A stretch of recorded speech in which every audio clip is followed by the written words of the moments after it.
How's it going, guys? Bond Kellum here with another video. So those of you who've been following me for a little bit know that I have another YouTube channel where I just review products. And one of those products that I purchased for review was this generator that was the cheapest generator on Amazon. It's, I think, still the cheapest generator on Amazon, but it's just like barely cheaper than the second one. At the time, it was the cheapest one by far. But I've been using this generator for a little while, and honestly, I think it's really cool. And the price is really good for what it is. So I wanted to do a review of the same generator on this channel from a perspective of someone who's living in their RV full time. Before we get into the video, I just wanted to say I'm not sponsored by anybody and nobody's paying me to make YouTube videos. This channel runs solely off of subscribers and video likes. So it would help me out tremendously if you liked this video and even if you considered subscribing to this channel. It only takes you about 10 or 15 seconds, completely free to you, but it helps me out tremendously and allows me to make more videos in the future. But enough of that, let's just get right into the review. So first of all, I want to explain the other review that I made, sort of what I found in there. So on the Amazon listing, this thing says that it has an 1800 watt RMS rating and a 2200 watt max rating. To sort of summarize what that means, 2200 watts is what the generator can do for like 30 seconds or less, and 1800 watts is what the generator can do continuously. In my review on Amazon, I did like an extensive testing procedure on it and determined that is not the case.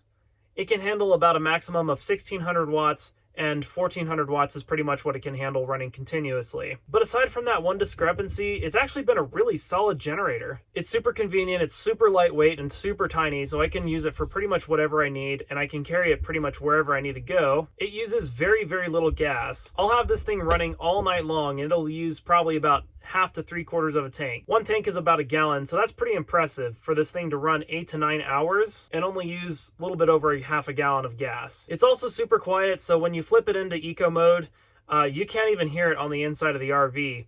It's very quiet. Sometimes I have to like turn my music off just to see if the generator's still running. I'd have to say my biggest complaint about this thing is the oil use.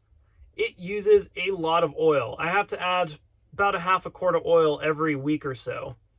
Now keep in mind, I run this generator pretty much full time. The last 2 weeks I've been using it all night long just because it's been bitter cold, and it's much more efficient to run a space heater and an electric blanket with this thing than it is to run the furnace inside the RV. I'd say I overall have probably about 50 to 70 hours on the thing at the moment, but it uses a ton of oil. The thing with the oil consumption is, I've looked online and this generator model does seem to burn a lot of oil. And it's not just my experience, it's other people's experience as well. So I think it's just part of the design of this generator. It is kind of annoying that I have to fill it up with oil every week, but honestly, as cheap as the generator was, I'm not going to complain too much. Now, when I say that this thing uses very little gas, I'm talking about this thing sips gas. So in my video review on Amazon, I did kind of a rough estimate for run times. And the way I did that was I just put a cup of gasoline into it, let it run out, and then multiplied that number by 17. This gives me a rough estimate for what the runtime would be, and I found that the time estimates actually seem to be quite a bit longer than what I was estimating that day. So for example, when I'm running the electric blanket only uses about 50 watts or so. Over the course of 8 to 9 hours, it uses about half a tank, which was surprising to me. In reality, it seems to run about twice as long as what I did in testing. And I'm not really sure why that is, but that seems to be the case. And when I'm running a space heater, it barely gets through the night. I'd say probably 6 or 7 hours when I'm running a space heater and the electric blanket. Keep in mind though, I do have the space heater connected to a thermostat, so as soon as the room gets to 72 degrees, it shuts the space heater off. And with that, I've noticed that the space heater seems to run about 5 or 10 minutes or so, and then it's off for another 45 minutes to an hour. So it really doesn't run that much, but it's still using a significant amount of power from the generator. And I still think it's really impressive that it can go that long even running a space heater. There's another con that I wanted to mention as well, and that's when it's lower than 20 degrees outside, it seems to run terribly. In my experience, when it's less than 20 degrees out, I have a hard time keeping the thing running. It just shuts off every 5 minutes or so, and I just cannot keep it running. I have found the workaround for this though, and that's turning off eco mode for about 30 minutes or so, and then turning it back into eco mode. I'm not exactly sure why this fixes it or what specific issue is causing that, but letting it run on high for a little while and just really warming up that engine seems to help tremendously. Again, I don't know why, but seems to work. But overall, I do have to say I'm very impressed by the generator. It uses way less gas than I thought it was going to, and it's super